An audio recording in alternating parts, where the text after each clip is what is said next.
প্রকাশ্যে নৃশংসভাবে নৈহাটিতে তৃণমূল কর্মী খুন। 12 ঘন্টার বেশি সময় পেরিয়ে গেল, সিসিটিভি ফুটেজ সামনে এলো, গ্রেফতারি শূন্য। থানায় হামলার অভিযোগে জানানোর পথেই তৃণমূল কর্মীকে খুন করা হয়। প্রকাশ্যে হামলার সিসিটিভি ফুটেজ, তাও অভিযুক্তরা ধরা।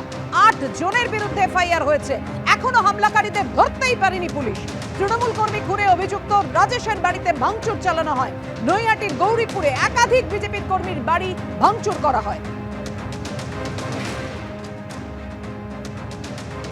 দেখছেন কিভাবে একাধিক বিজেপির কর্মীর বাড়িতে ভাঙচুর করা হয়েছে, সেই ছবি আপনাদের সামনে রেখেছি। তৃণমূল কর্মী খুনে অভিযুক্ত রাজেশের বাড়িতেও ভাঙচুর চালানো হয়। গতকাল বিকেলে নৈহাটির গোয়ালাপাড়া ঘাট রোডে নৃশংসভাবে ইট দিয়ে থেতলে খুন করা হয় তৃণমূল কর্মী সন্তোষ যাদবকে। আর এই ঘটনায় প্রধান অভিযুক্ত হিসেবে রাজেশ সাউয়ের নাম উঠে আসে। আমরা এই মুহূর্তে গৌরীপুরে রয়েছি, রাজেশের ঠিক বাড়ির সামনে। ঘটনার পর গতকাল রাতে তার বাড়িতে ভাঙচুর চালানো হয়েছে, বাড়িতে একেবারে তছনছ করে দেওয়া হয়েছে, রীতিমতো তাণ্ডব চালানো হয়েছে অভিযুক্ত রাজেশ সাউয়ের বাড়ি। এবং যে অভিযোগ রয়েছে, রাজেশ সাউয়ের নেতৃত্বেই হামলা চালানো হয় এবং এই ঘটনায় মোট 6 জন অভিযুক্ত। সিসিটিভি ফুটেজ খতিয়ে দেখছে পুলিশ। এখনো পর্যন্ত দুষ্কৃতীরা কেউ গ্রেপ্তার হয়নি, কিন্তু ঘটনার পর রোষ আসতে পারে এই গৌরীপুর এলাকায় এবং সেখানে রাজেশের বাড়িতে ভাঙচুর চালানো হয়। ঘটনার পর থেকে রাজেশের পরিবারের সদস্যরাও পলাতক এবং রাজেশ সহ আরও 5 দুষ্কৃতী রয়েছেন, তাদের খোঁজ চালাচ্ছে পুলিশ। এবং এই মুহূর্তে এই গৌরীপুরে যথেষ্ট থমথমে পরিস্থিতি। গতকাল এই ঘটনার পর রীতিমতো উত্তপ্ত হয়ে ওঠে নৈহাটির গৌরীপুর। রাজেশ আগে গরুর কারবার করছিল, আগে সিপিএম করছিল, তারপরে বিজেপি করতে লাগলো, তারপরে ও গরুর কারবার করতে লাগিয়েছে। এখন আর বিজেপি করে না? না, এখন কিছু করে না। কোনো পার্টি করে না? পার্টি করে না এটা আমি বলতে পারবো না। তৃণমূলের সাথেই থাকে? হ্যাঁ, ও তো মানে যোগাযোগ ছিল, একটু তৃণমূলের সাথেও যোগাযোগ ছিল।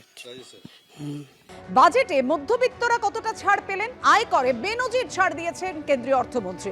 বার্ষিক 12,75,000 পর্যন্ত আয় কর শূন্য। চাকুরিজীবী করদাতাদের জন্য এক ঢালাও ঘোষণা করেছেন অর্থমন্ত্রী নির্মলা সীতারামন।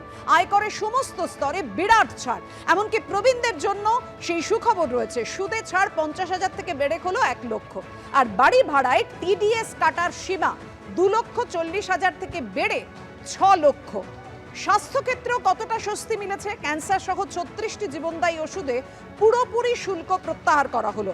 জেলায় জেলায় সরকারি হাসপাতালে ক্যান্সার সেন্টার গড়ে তোলা হবে কেন্দ্রীয় সরকারের তরফে। যন্ত্রাংশের শুল্কে ছাড়, দাম কমেছে এলসিডি, এলইডি টিভি, মোবাইল ফোনে।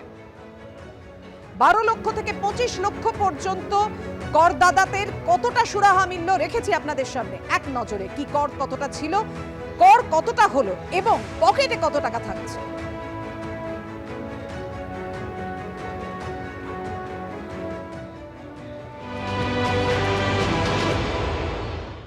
এখানে পরিষ্কার ক্লিয়ারিটি আছে, আগামী দিনে আরো ক্লিয়ারিটি আসবে। 12 লাখ টাকা পর্যন্ত যাদের রোজগার তাদের জিরো ট্যাক্স।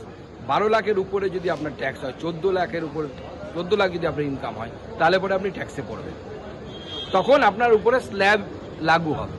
কিন্তু 12 লাখের মধ্যে যদি আপনার ইনকাম হয়, অর্থাৎ যারা মধ্যবিত্ত, নিম্ন মধ্যবিত্ত, তাদেরকে কোনো ট্যাক্স দিতে হবে না। কিন্তু 14 লাখ বা 16 লাখ যদি আপনার ইনকাম হয়, তখন আপনি পুরো স্ল্যাবের মধ্যে পড়বেন। সেক্ষেত্রে অনেক আপনারা জানেন অনেক কমানো হয়েছে। 0 থেকে 4 লাখ আপনার কোনো ট্যাক্স দিতে হবে না, 4 থেকে 8 লাখ 5% দিতে হবে এবং সো অন। আমি সবটা বলছি না, 8 থেকে 12, 10 এবং ছোট ছোট ছোট ছোট টুকরো করা হয়েছে। অর্থাৎ যত কম রোজগার হবে, অর্থাৎ মিডিল ক্লাসের দিকে যারা থাকবে, তাদেরকে আরো তত বেশি রিলিফ পাবে। Income of 12 lakhs will not pay taxes. But remember, friends, inflation is raging. Nothing in the budget to control inflation. So when you gain that little bit, only 8 crore people pay taxes. Even if some proportion of those people gain a little bit, it'll get eaten up automatically by inflation.